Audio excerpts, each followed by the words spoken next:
கிட்டே இருக்கு. ஒரு புறா வளர்த்தீங்கன்னா அது சாகும், ஒரு கோழி வளர்த்தீங்கன்னா அது சாகும். இது மாதிரி ஏவல் ஒவ்வொன்றுக்கும் ஒவ்வொரு விதமாக காட்டும். கிறிஸ் சார், நீங்கள் டியூட்டியை தான் பார்க்குறீங்க. So no worry.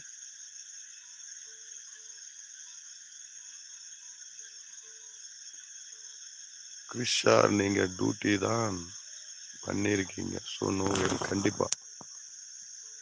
Hello sir நான் இல்லை. கண்டிப்பாக. சந்தோஷம். Sorry, I cannot attend your phone call. பரவாயில்ல, வேலை இருக்கும்போது வேலையை பார்க்கணும். அதுதான் முதல் தெய்வம் நம்மளுக்கு. திருநெல்வேலி ராயல் ஹாஸ்பிட்டல் தெரியுமா? Hello mobiles. ஓகே, அங்கே டைமண்டை பண்ணிகிட்டு இருக்கீங்க. ஓகே. ஆத்மா உண்மைதான். நம்ம உடல் பிரிஞ்சதும் ஆத்மா தான் இருப்போம். ஆமாம், கண்டிப்பாக. ஆமாம் சார், கண்டிப்பாக.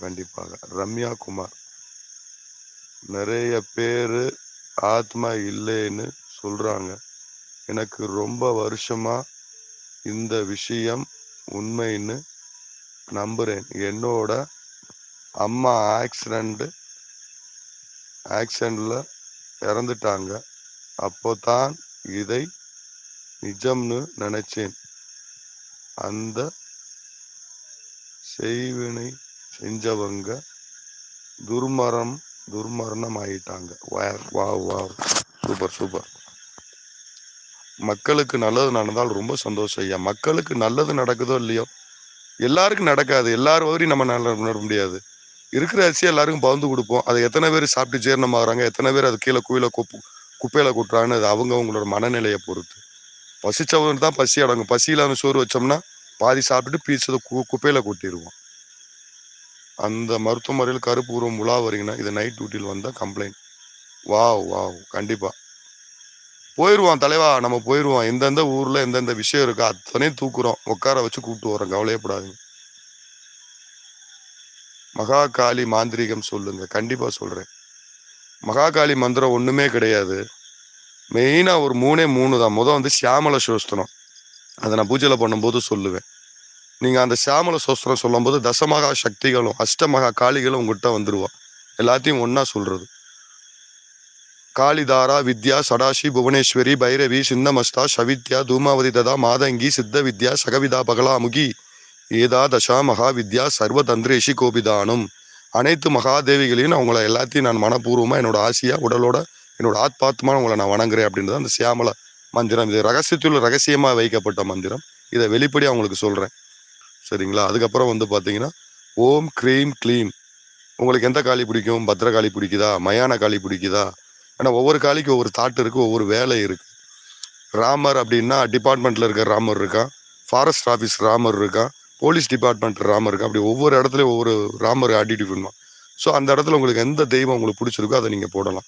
ஓம் க்ரீம் க்ளீம் மஷான காளிக்கே நமோஸ்துதே. இல்லைன்னா காளியோட காயத்ரி மந்திரம் ஓம் காளிகாய சவித்மகே ஸ்மாசன்ன வாசன்ய தீமகி தன்னோ கோராக் பிரச்சோதயாது. அதுவும் இல்லையா ஓம் க்ரீம் பம் பத்ரகாளி நமோ நமகா. அவ்வளவுதான் சொல்றது. மந்திரம்லாம் சுருக்கம். அந்த காளின்னு சொன்னாலே அது மந்திரம் தான். நீங்க என்ன நினைக்கிறீங்க? காளியை கூப்பிடுறது மந்திரம் நினைக்கிறீங்க? காளிக்கு தனியா ஒரு ஸ்பெஷலா இருக்கு. அவ பேரை சொன்னாலே ஓடி வந்துருவாப்பா. காளின்ற பேரை சொன்னாலே நம்மளை தேடி ஓடி வந்துருவா. திருநெல்வேலி ராயல் மருத்துவமனையில் மருத்துவமனையிடம் ஆலோசனை பெற்றதில் அந்த மருத்துவத்தில் இறந்த ஆன்மாக்களை இன்னும் இரவில் உலா வருகின்றோம். அந்த கருப்பூரம் அங்கு உள்ள லிப்டில் பார்த்திருக்கிறார்கள். சூப்பர். திடீர்னு ஹாஸ்பிட்டலில் போகிற பிரச்சனை வருது. இப்போ திடீர்னு ஹாஸ்பிட்டலில் போகிற பிரச்சனை வருதுன்னா உங்களுக்கு ஏதாவது சூனியம் வச்சுருக்கலாம்.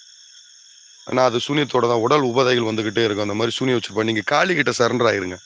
எப்பயுமே காளி மாதாவுக்கு நீங்கள் போய் ஒரு கனி எலுமிச்சம் கனியை 2 அறுத்து அதில் மஞ்சள் குங்குமம் வச்சு, மஞ்சளும் குங்குமம் ஒன்றா தேய்ச்சி அதில் உள்ள வச்சு பலி கொடுத்து விளக்கு போட்டுட்டு வாங்க. அந்த காளி மந்திரம் நான் சொன்னேன், அந்த காளி மந்திரத்தை சொல்லுங்க. கண்டிப்பாக அதை ஆரம்பிக்கும் போது 48 நாள் உங்களுக்கு பயங்கரமான சோதனை வரும். இந்த மந்திரம் சொல்லும்போது டெய்லி சொல்லணும் உட்காந்து. அதுக்குன்னு ஒரு டயத்தை ஒதுக்கி அப்போ பயங்கர சோதனை வரும். ஆனால் அவன் மேலே பாரத்தை போட்டு நீங்கள் உட்காந்துருங்க. ஏன்னா அதுக்கு உண்டான விஷயங்கள் எல்லாம் அதை சொல்ல விடாமல் உங்களை தடுக்கும். ஏன்னா எனக்கே பல ஹெல்த் இஷ்யூலாம் வந்திருக்கு. சரிங்களா? அத்தனை நான் உடல் கட்டு மந்திரம் சொல்ல, திசை கட்டு மந்திரம் சொல்ல, எதுவுமே சொல்ல உட்காந்து பேசுவோம். சரிங்களா? எதுவுமே சொல்லாம தான் நான் அந்த லெவலுக்கு வந்திருக்கேன். ஸோ நம்பிக்கை தான் முக்கியம் நமக்கு. கொஞ்ச நேரம் உட்காந்து பேசிட்டு